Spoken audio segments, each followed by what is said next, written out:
할렐루야! 사랑의 주님께서 우리와 함께 하십니다. 성령의 능력으로 오늘 예수 그리스도를 믿는 믿음으로 아바 아버지께 나아갈 때 하나님의 놀라우심이, 그 긍휼하심이 우리 안에 충만하게 채워지고 인도할 것입니다. 오늘도 믿음으로 바라보며 함께 이 아침에 기도하며 말씀 붙잡고 나아가길 원합니다. 10월 27일 수요일 아침 예배 성삼위 하나님께 올려드립니다.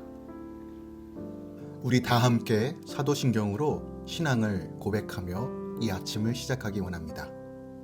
전능하사 천지를 만드신 하나님 아버지를 내가 믿사오며 그 외아들 우리 주 예수 그리스도를 믿사오니 이는 성령으로 잉태하사 동정녀 마리아에게 나시고 본디오 빌라도에게 고난을 받으사 십자가에 못 박혀 죽으시고 장사한 지 사흘 만에 죽은 자 가운데서 다시 살아나시며 하늘에 오르사 전능하신 하나님 우편에 앉아 계시다가 저리로서 산자와 죽은 자를 심판하러 오시리라.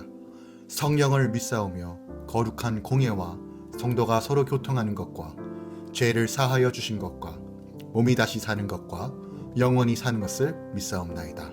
아멘. 오늘 하나님의 말씀은 에스겔 40장 1절부터 23절까지입니다. 에스겔 40장 1절부터 23절까지입니다. 우리가 사로잡힌 지 25째 해 성이 함락된 후 14째 해 첫째 달 10째 날에 곧 그날에 여호와의 권능이 내게 임하여 나를 데리고 이스라엘 땅으로 가시되 하나님의 이상 중에 나를 데리고 이스라엘 땅에 이르러 나를 매우 높은 산 위에 내려놓으시는데 거기에서 남으로 향하여 성읍 형상 같은 것이 있더라. 나를 데리시고 거기에 이르시니 모양이 녹같이 빛난 사람 하나가 손에 3줄과 측량하는 장대를 가지고 문에 서 있더니 그 사람이 내게 이르러 인자야 내가 내게 보이는 그것을 눈으로 보고 귀로 들으며 내 마음으로 생각할지어다. 내가 이것을 내게 보이려고 이리로 데리러 왔나니 너는 본 것을 다 이스라엘 족속에게 전할지어다 하더라. 내가 본즉 집 바깥 사방으로 담이 있더라. 그 사람의 손에 측량하는 장대를 잡았는데 그 길이가 팔꿈치에서 손가락에 이르고 한 손바닥 너비가 더한 자로 6척이라. 그 담을 측량하니 두께가 한 장대로 높이도 한 장대며 그가 동문을 향한 문에 이르러 층계에 올라 그 문의 통로를 측량하니 길이가 한 장대요 그 문 안쪽 통로의 길이도 한 장대며 그 문간에 문지기 방들이 있느니 각기 길이가 한 장대요 너비가 한 장대요 각 방 사이 벽이 5척이며 안쪽 문 통로의 길이가 한 장대요 그 앞에 현관이 있고 그 앞에 안문이 있으며 그가 또 안문의 혈관을 측량하니 한 장대며 안문의 혈관을 또 측량하니 8척이요 그 문 벽은 2척이라. 그 문의 혈관이 안으로 향하였으며 그 동문간의 문지기 방은 왼쪽에 셋이 있고 오른쪽에 셋이 있으니 그 셋이 각각 같은 크기요 그 좌우벽 벽도 다 같은 크기며 또 그 문 통로를 측량하니 너비가 10척이요 길이가 13척이며 방 앞에 칸막이 벽이 있는데 이쪽 칸막이 벽도 한 척이요 저쪽 칸막이 벽도 한 척이며 그 방은 이쪽도 6척이며 저쪽도 6척이며 그가 그 문간을 측량하니 이 방 지붕 가에서 저 방 지붕 가까지 넓이가 25척인데 방문은 서로 반대되었으며 그가 또 현관을 측량하니 너비가 20척이요 현관 사방에 뜰이 있으며 바깥문 통로에서부터 앞문 현관까지 50척이며 문지기 방에는 각각 닫힌 창이 있고 문 앞 좌우벽에 있는 벽 사이에도 창이 있고 그 현관도 그러하고 그 창은 안 좌우편으로 버려 있으며 각 문 벽 위에는 종려나무를 새겼더라. 그가 나를 데리고 바깥 뜰에 들어가니 뜰 삼면에 박석 깔린 땅이 있고 그 박석 깔린 땅 위에 여러 방이 있는데 모두 30이며 그 박석 깔린 땅의 위치는 각 문간의 좌우편에 있는데 그 너비가 문간 길이와 같으니 이는 아래 박석 땅이며 그가 아래 문간 앞에서부터 앞들 바깥 문간 앞까지 측량하니 그 너비가 100척이며 동쪽과 북쪽이 같더라. 그가 바깥들 북쪽을 향한 문간의 길이와 넓이를 측량하니 길이는 50척이요 너비는 25척이며 문지기 방이 이쪽에도 셋이요 저쪽에도 셋이요 그 벽과 그 현관도 먼저 측량한 문간과 같으며 그 창과 현관의 길이와 너비와 종려나무가 다 동문을 향한 문간과 같으며 그 문간으로 올라가는 7층계가 있고 그 안에 현관이 있으며 앞들에도 북쪽 문간과 동쪽 문간과 마주대한 문간들이 있는데 그가 이 문간에서 맞은쪽 문간까지 측량하니 100척이더라. 아멘. 하나님의 말씀입니다. 에스겔 40장부터 48장까지는 후기 회복 예언을 다루고 있는 내용을 갖고 있는데 선민의 회복을 종교적인 측면에서 다루고 있습니다. 회복된 종말론적 이스라엘 가운데 세워질 새 성전과 새 제사 그리고 새 땅에 대한 종말론적 환상을 다루고 있습니다. 그 중에서 40장부터 48장까지는 종말론적 환상이 주어지는 시점과 하나님에 의한 에스겔의 이동 그리고 에스겔을 향한 선사의 지시사항들이 보도되고 있습니다. 먼저 1절부터 4절까지는 현재 이 환상이 주어지고 있는 시점을 밝히고 있습니다.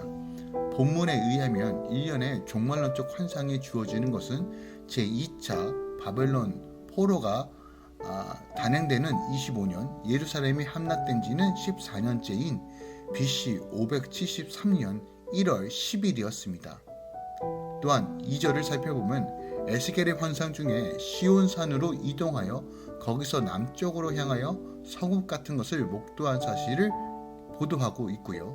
또한 3절부터 4절은 하나님에 의해 성읍 같은 것이 있는 곳으로 이동한 에스겔이 3줄과 측량하는 장대를 가지고 성읍 문에 서 있는 하나님의 천사로부터 자신이 그에게 보이는 것을 주의하여 보았다가 이스라엘 족속에게 전달하라는 지시를 받은 내용이 담겨져 있습니다. 또한 5절은 바깥들 사면 담의 측량을 필두로 새 성전 측량이 시작되었음을 기록하고 있는데 본문에 의하면 성전 측량은 천사가 손에 들고 있던 두 측량 기구 중에 하나인 장대로 시작됩니다. 그 장대의 길이는 약 53cm에 이르는 왕실 규빗으로 6첫 곧 3.2m에 달하였습니다. 성전 바깥들의 담을 이 장대로 측량하였더니 두께와 높이가 각각 한 장대 곧 약 3.2m였다라고 말하고 있습니다. 6절부터 16절까지는 성전으로 들어가는 정문이라 할 수 있는 바깥들, 동문과 부속 시설의 측량에 대하여 기록하고 있는데 여기에 묘사된 동문의 구체적인 측량을 살펴보면 다음과 같습니다. 먼저 문은 7층계 위로 나 있었는데 그쪽 길이는 바깥들의 안쪽으로 현관 앞문까지 50척에 달하였고 총 넓이는 25척에 달하였습니다.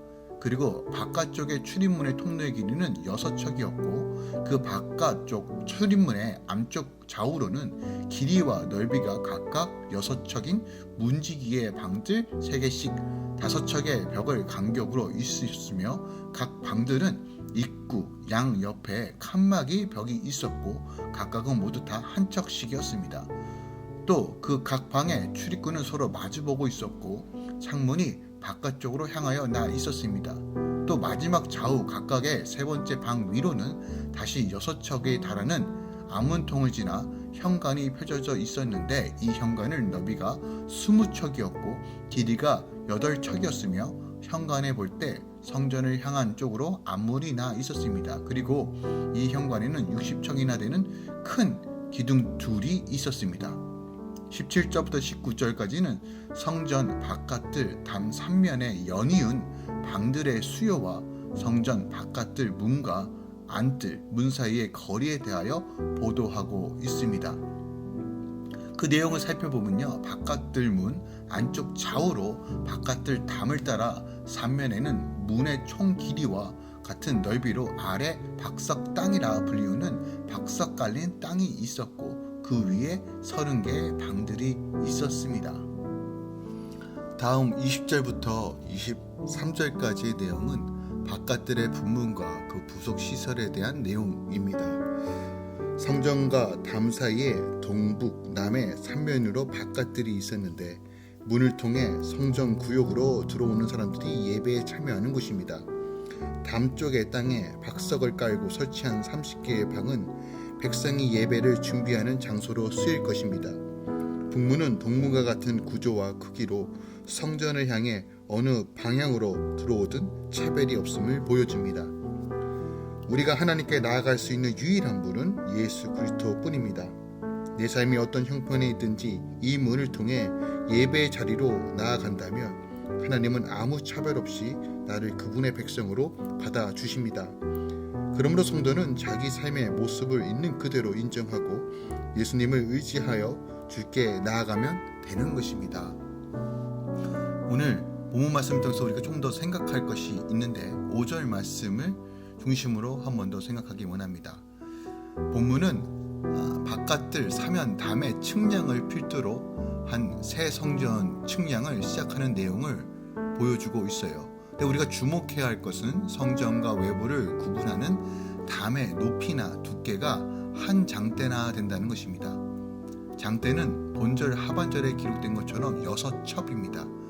여기서 한 척은 45.6cm 가량으로 계산되는 팔꿈치에서 손가락 끝까지의 길이를 나타내는 일반 규빗이 아니라 일반 규빗의 손바닥 길이인 7.6cm만큼을 더한 왕실 규빗인 53.2cm를 의미합니다. 따라서 성전 지역을 둘러싸고 있는 담의 높이와 두께는 모두 3.2m나 되었다는 것이죠. 사람들이 일반적으로 담을 높고 두껍게 쌓는 이유는 분명합니다. 그것은 외부의 침입을 막기 위해서입니다. 만일 담을 높이 쌓는다면 누구도 넘보지 못하게 되며 그것을 두껍게 쌓는다면 어떤 적도 침투하기 어렵습니다. 그렇다면 성전 벽을 이처럼 높고 두껍게 쌓는 이유는 무엇일까요? 그것은 결코 눈에 보이는 대적을 막기 위함이 아닙니다. 성전은 거룩하신 하나님의 임재의 초소입니다. 그러므로 성전의 담을 높고 두껍게 쌓는 것은 외부 곧 세상에 속한 부정하고 세속적인 것으로부터 하나님의 거룩성을 절대적으로 보존하기 위함입니다. 그렇다면 이런 사실이 오늘날 하나님의 성전으로 여겨지는 교회 그리고 살아계신 하나님의 성령이 거하시는 성전이라 일컫는 교회의 지체인 성도들의 삶에 어떤 교훈을 줄까요? 오늘날 우리들 교회 역시도 세상이 넘보지 못하며 세상 제약이 침투하지 못하도록 거룩한 방벽을 세울 것을 요구하고 계신다는 거예요. 우리가 어떻게 해야 성전을 세속적이며 부정한 것으로부터 지킬 수 있으며 거룩한 방벽을 높이 세울 수 있을까요? 이와 관련하여 성경은 교회와 성도들을 향하여 자기를 지켜 세속에 물들이지 않게 하라고 야고보서 1장 27절에도 분명히 권면합니다. 즉 거룩을 향해 거룩을 살아가는 것이 바로 이 거룩한 하나님의 성전과 우리 삶을 지키는 방법이라는 거예요. 물론 이는 우리가 세상에 대하여 폐쇄적인 삶을 살아야 함을 의미하지는 않습니다. 교회는 또한 성도는 언제든지 세상과 접촉점이 있어야 됩니다. 하지만 우리 성도들은 세상에 대하여 분명하게 기준이 있어 말씀 가운데 살아야 한다는 것이죠. 하나님께서는 우리가 세상에 대해서 그냥 단면적으로 무조건 폐쇄적인 삶을 살라고 요구하지 않습니다. 우리는 세상 가운데 삽니다. 하지만 세상 가운데서 구별된 삶을 사는 것입니다. 우리는 빛과 소금입니다. 세상 가운데 빛의 역할로서 하나님의 존귀하심을 드러내며 소금의 역할로서 녹아 주의 그리스도의 긍휼과 사랑을 증거해야 됩니다. 폐쇄적이고 그리고 만나지 않고 우리들끼리만의 신앙생활은 결코 하나님께서 원하시는 삶이 아닙니다. 성전의 담이 높았지만 성전 문을 통하여 사람들에게 개방되었습니다. 하나님의 성전으로서 거룩을 지키기 위해 세속적이고 부정적인 것을 들어오지 못하도록 거룩한 담을 높고 두껍게 견고하게 세우는 것은 중요하지만 언제든지 그 문을 통해서 들어오는 자들이 하나님을 만날 수 있도록 인도하는 것도 매우 중요하다는 거예요. 오늘 이 말씀을 기초로 다시 한번 우리의 삶이, 교회의 모습이 어떠했는지를 다시 한번 우리가 분명하게 해야 됩니다. 현대 교회를 보면 세속화되어 있는 것들이 너무 많습니다. 음란함들, 세상의 방식들, 이런 것들을 너무 가벼이 여깁니다. 세상이 다 그러니까 교회도 그럴 수 있어 라고 생각합니다. 아닙니다. 절대 우리가 타협하지 말아야 될 것들이 있습니다. 거짓과 성령은 절대로 함께 할 수 없습니다. 우리가 실수하고 연약하여 넘어질 수 있습니다. 하지만 알면서도 죄악을 행하고 알면서도 세상의 세속적인 것을 교회 안에서 행하는 것은 절대로 그렇게 하면 안 됩니다. 우리가 거룩을 향하여 또한 말씀을 지켜 행함으로써 하나됨에 힘쓰며 더 나아가 성도는 누구든지 교회와 하나님을 만날 수 있도록 인도해야 됩니다. 우리가 이 말씀을 통해서 다시 한번 우리가 거룩의 벽을 높이 두껍게 튼튼하게 세우며 교회가 세속화되지 않고 정말 하나님 중심, 주님께서 주인 되신 교회로, 사람이 주인이 아니라 하나님께서 주인 되신 교회로 늘 생각하고 묵상하고 회개하고 말씀 가운데 거하는 삶을 살아야 됩니다. 또한 교회가 늘 문이 열려 있어서 누구든지 하나님을 만나고 하나님을 경험하며 나아가는 그런 교회가 되어야 할 것입니다. 오늘도 이렇게 믿음으로 바라보며 주님께서 주신 이 마음, 그 거룩을 향해 살아가는 축복된 삶, 의로운 삶 사시길 예수 그리스도 이름으로 부탁드리고 축원드립니다. 기도하겠습니다. 주님, 우리에게 분명히 말씀하셨습니다. 데살로니가전서 5장 22절과 23절에 악은 어떤 모양이라도 버리라. 평강의 하나님이 친히 너희를 온전히 거룩하게 하시고 너희의 온 영과 혼과 몸이 우리 때 흠없게 보존되길 원한다라고 말합니다. 우리가 분명하게 하나님 말씀의 기준이 무엇인지 알기 원합니다. 말씀을 사모함으로, 말씀을 살아감으로써 세상과 철저하게 구별된 삶을 통해서 하나님의 영광을 드러내겠습니다. 더 나아가 우리에게 주신 그 사랑과 은혜를 통해서 교회의 문이 열려 누구든지 하나님을 경험하고 하나님을 누릴 수 있도록 우리 삶 가운데 하나님의 그리스도의 향기를 뿜어내겠습니다. 성령 하나님 도와주시옵소서. 우리가 참되게 교회로서 하나님의 그리스도의 몸으로서 살아갈 수 있도록 주님 인도하여 주시옵소서. 여전히 세상 가운데 씨름하고 거룩을 살아내기 위해 애쓰는 주의 성도들을 기억하여 주시고 은혜를 더하여 주시고 하나님의 능력으로 사로잡아 주시옵소서. 이제는 우리 주 예수 그리스도의 은혜와 우리 하나님 아버지의 놀라우신 사랑과 성령님의 내주셨던 충만 역사하심이 오늘도 거룩을 살아내며 거룩한 삶을 향하여 온전하게 주의 뜻을 향해 나아가는 모든 주의 성도들의 삶 가운데 이제부터 영원까지 함께 있을지어다. 아멘.